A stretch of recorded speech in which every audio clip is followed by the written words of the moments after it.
हे दोस्तों, world war 2 के time पे ऑथर विक्टर फ्रैंकल को कैदी बना के रखा गया था एक कॉन्सेंट्रेशन कैंप में। अगर आपने कभी सुना होगा तो आपको पता होगा कि कॉन्सेंट्रेशन कैंप हद से ज्यादा खराब जगह होती थी कैदियों के लिए, जिसके अंदर जाने के बजाय कैदी सुसाइड करना ज्यादा अच्छा समझते थे, क्योंकि वहां उन्हें बहुत ज्यादा टॉर्चर किया जाता था, मारा जाता था और बहुत मुश्किल मुश्किल काम कराए जाते थे उस कपकपाती ठंडी और बीमारियों से भरी जगह पे।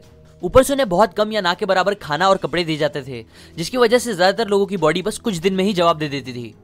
इनफैक्ट हर दिन कई कैदी बस भूख या बीमारी की वजह से ही मर जाते थे, और कुछ जो बचे रहते थे लेकिन कुछ काम के लायक नहीं बचते थे, उन्हें गैस चेंबर में डाल दिया जाता था मरने के लिए।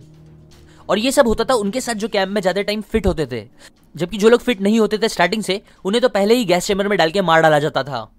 वॉर खून से भरे उस टाइम पे ऐसे कई कैंप्स खोले गए थे जिनमें मिलियंस ऑफ लोगों की मौत हुई थी, और ऑथर भी ऐसे ही एक कैंप में लाए गए थे जहां उन्होंने अपनी जिंदगी के 3 मुश्किल साल बिताए।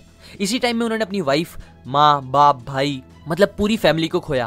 कई टॉर्चर, भूख, बीमारियां और बहुत कुछ सहा।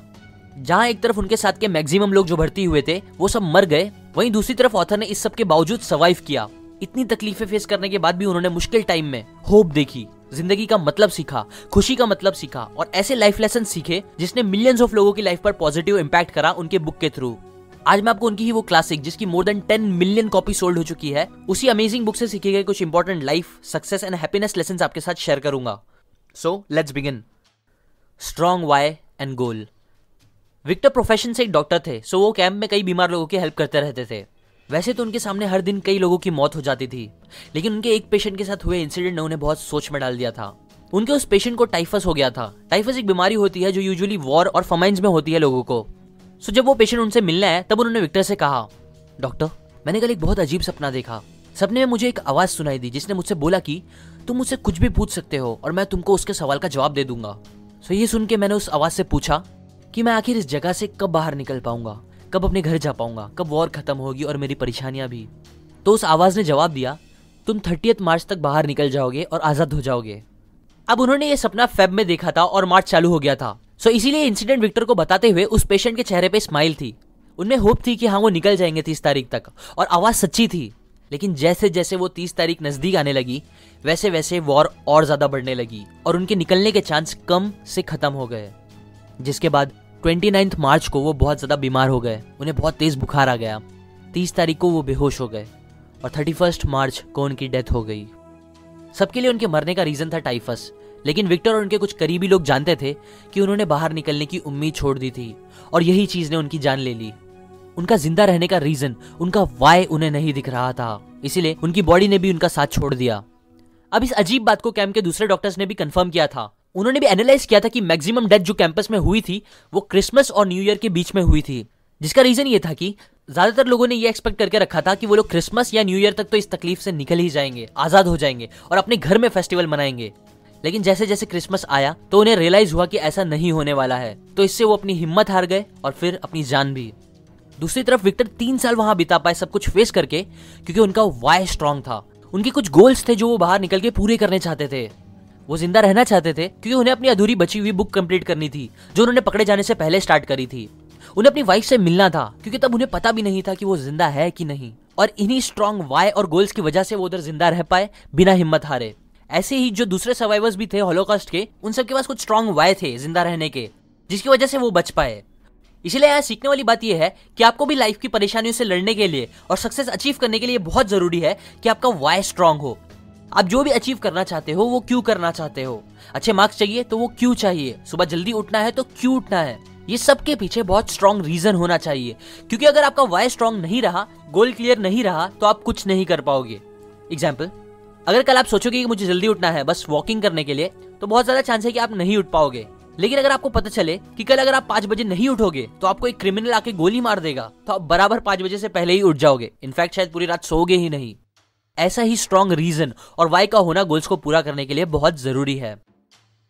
We give meanings. मुझे आज जब मैंने पहली बार सालों पहले एक मल्टीमीडिया फोन लिया था, वो टाइम मैं गाने बहुत सुनता था क्योंकि तब मुझे गाना सुनना बहुत पसंद था। वेल अभी भी है, बट तब कुछ ज्यादा ही था। सो तब मैंने अलग अलग बेस्ट सॉन्ग्स का कलेक्शन बनाया था, इंग्लिश, पंजाबी, पाकिस्तानी, ओल्ड, और मेरे हिसाब से जो भी सब बेस्ट थे। इनफैक्ट मैं हमेशा अलग अलग न्यू सॉन्ग सर्च करता रहता था, और जब भी कोई न्यू या यूनिक सॉन्ग मिलता मैं उसे फौरन सेव कर लेता। अब ऐसा करते करते मेरे पास अच्छा खासा सॉन्ग्स का कलेक्शन हो गया था जो शायद ही मुझे कहीं और मिलता। इन शॉर्ट मेरे लिए ये सॉन्ग कलेक्शन इंपॉर्टेंट थे। लेकिन एक दिन क्या हुआ कि मैंने मेरा सेल अपने एक फ्रेंड को दे दिया कुछ काम के लिए, और उससे गलती से मेरा पूरा फोन का डेटा डिलीट हो गया। मेरे सारे सॉन्ग्स, अच्छे अच्छे फॉरवर्ड मैसेजेस, शायरी सब डिलीट हो गए जो मैंने इतने टाइम से सेव करके रखे थे। तब मुझे हद से ज्यादा बुरा लगा था। इनफैक्ट मैंने इतना टेंशन ले लिया था उस बात का कि मुझे उसकी वजह से डिप्रेशन, एंजाइटी जैसा फील होने लगा था। अभी सोचता हूँ तो हंसी आती है, पर तब मैं सच में उस सिचुएशन को मेंटली जरा भी हैंडल नहीं कर पा रहा था। और ये एक्सपीरियंस मैं आपको बता रहा हूँ क्योंकि ये बहुत इंपॉर्टेंट पॉइंट है जो ऑथर ने भी सिखाया है। कभी कभी हम लाइफ में ऐसी किसी छोटी सिचुएशन को भी इतना ज्यादा नेगेटिव मीनिंग दे देते हैं, वैल्यू दे देते हैं कि फिर वो चीज हमें प्रॉब्लम देने लगती है जो मैक्सिमम टाइम सही नहीं होती। बुद्धिज्म का एक सेंट्रल थीम है जिसे एम्प्टीनेस बोलते हैं, जो ये सिखाता है कि सब कुछ एम्प्टी है और हर चीजों को मीनिंग हम खुद देते हैं। मतलब जो भी सिचुएशन आपके साथ होती है वो न्यूट्रल होती है और बस आप अपने हिसाब से उसको मीनिंग देके उसे पॉजिटिव या नेगेटिव बनाते हो। एग्जाम्पल, समझो अगर आप एक गाड़ी चला रहे हो और आपको एक कार बहुत स्पीड से ओवरटेक करती है, तो ये आपकी चॉइस है कि आप तब उसे एक नेगेटिव मीनिंग देके, गाली देके ये बोलो कि साला हीरो बनने निकला है, या उस चीज को बस खुद के अच्छे के लिए एक बेटर मीनिंग देके ये सोचो कि शायद उसे कोई मेडिकल इमरजेंसी होगी इसलिए शायद इतना तेज चला रहा है, और अपना मूड एक सेकंड के लिए भी खराब ना करो। एक और एग्जाम्पल, समझो अगर एक काली बिल्ली आपका रास्ता काटे तो ये आपका डिसीजन है कि आप उसे अपशगुन का मीनिंग देके वो रास्ते से ट्रेवल ना करो या उसे कुछ ना समझ के टाइम पे अपनी डेस्टिनेशन तक पहुंच जाओ। आई नो ये बेस्ट एग्जांपल्स नहीं है, बट स्टिल बात ये है कि आप जैसा चाहे वैसा मीनिंग देके चीजों से डील कर सकते हो। तो क्यों ना चीजों को नेगेटिव के बजाय कुछ पॉजिटिव मीनिंग देके हम खुश रहे। हाँ, मे बी आपने सही सोचा होगा कि वो ड्राइवर हीरो बनने की ही कोशिश कर रहा था गाड़ी तेज चला के, लेकिन आपके नेगेटिव होने से उसको कुछ नहीं होगा, बल्कि होगा तो बस आपका मूड खराब। इसीलिए सिचुएशन कितनी भी बुरी क्यों ना हो, ट्राई करो कि आप उसे एक पॉजिटिव मीनिंग देके उससे डील करो। ट्रस्ट मी, ये आपको बहुत खुश रखते हुए आपको हेल्दी रखेगी मेंटली एंड फिजिकली, जो सबसे मेन चीज होती है किसी भी बुरी सिचुएशन को बेटर बनाने के लिए। रिएक्ट और रिस्पॉन्ड। पहले जब मैं कभी अपनी बाइक से कहीं जाने लगता था और मेरी बाइक खराब हो जाती थी बीच रास्ते में, तो मैं फ्रस्ट्रेट हो जाता था और बहुत बुरी बुरी बातें सोचते बोलते हुए फिर गुस्से से भरे मूड में मैकेनिक के पास जाता था, पूरा दिन खराब हो गया ये सोचते हुए। जबकि अब 7 habits of highly effective people, how to stop worrying and start living जैसी बुक से सीखने के बाद अब अगर मेरी गाड़ी कभी खराब हो जाती है तो मैं गुस्सा होने के बजाय ये सोचता हूँ कि अरे अच्छा हुआ, शायद गाड़ी चलती रहती तो आगे मेरा एक्सीडेंट हो जाता और ऊपर वाले ने गाड़ी खराब करके मेरी जान बचा ली। या ऐसा सोचता कि गुड, अब मुझे और ज्यादा ऑडियो बुक सुनने मिलेगा रास्ते में चल के जाते हुए, जिससे एक्सरसाइज भी हो जाएगी। और फिर उस सिचुएशन को बेटर करने के लिए जो बेस्ट एक्शन होता वो लेता, रिस्पॉन्ड करता बजाय रिएक्ट करने के। यूजुअली जब हम पर हमारे हिसाब से कोई बुरी सिचुएशन आती है तब हम रिएक्ट करने लगते हैं, अपने आप को हर्ट करने लगते हैं मेंटली या फिजिकली, टेंशन लेके, फ्रस्ट्रेट होके या दूसरी खराब चीजें करके, और कभी कभी तो दूसरों को भी हर्ट करने लगते हैं। जबकि हमें उस टाइम पे इस तरह रिएक्ट करने के बजाय रिस्पॉन्ड करना चाहिए।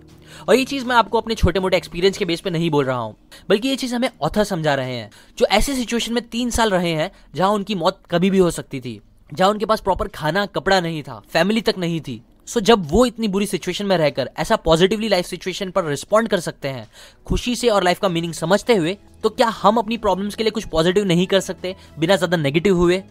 हाँ, मैं जानता हूँ बहुत बार नहीं होता, हम कुछ घंटे, दिन या महीने ले लेते हैं उस सिचुएशन की नेगेटिविटी से निकल के पॉजिटिव होने में। लेकिन मैं बोल रहा हूँ कि अपने आप को 1-2 घंटे भी टॉर्चर क्यों करना, अपनी प्रेशियस लाइफ के हर दिन में से एक दिन भी क्यों सैड रहना, बस इसलिए कि हमारे हिसाब से हमारे साथ कुछ बुरा हो रहा है। क्यों ना सिचुएशन पर रिएक्ट करने के बजाय हम रिस्पॉन्ड करना सीखे ऑथर की तरह, और इस सिचुएशन को बेस्ट तरीके से बदलने की कोशिश करें।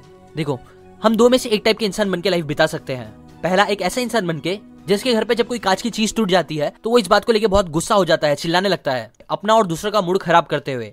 या एक ऐसा इंसान बनके जो कांच के टूटने पर हंसते हुए ये बोले कि अरे ग्लास टूटा है, लगता है कुछ अच्छा होने वाला है आज। अब मैं ये एग्जांपल देके आपको सुपरस्टिशंस पे बिलीव करने नहीं बोल रहा हूँ, बल्कि मैं आपको बस एक रीजन सर्च करने बोल रहा हूँ खुश रहने के लिए, जो आप बुरी से बुरी सिचुएशन में भी ढूंढो और उससे खुश हो जाओ, क्योंकि ऐसा एटीट्यूड आपको लाइफ में बड़ी सक्सेस देगा।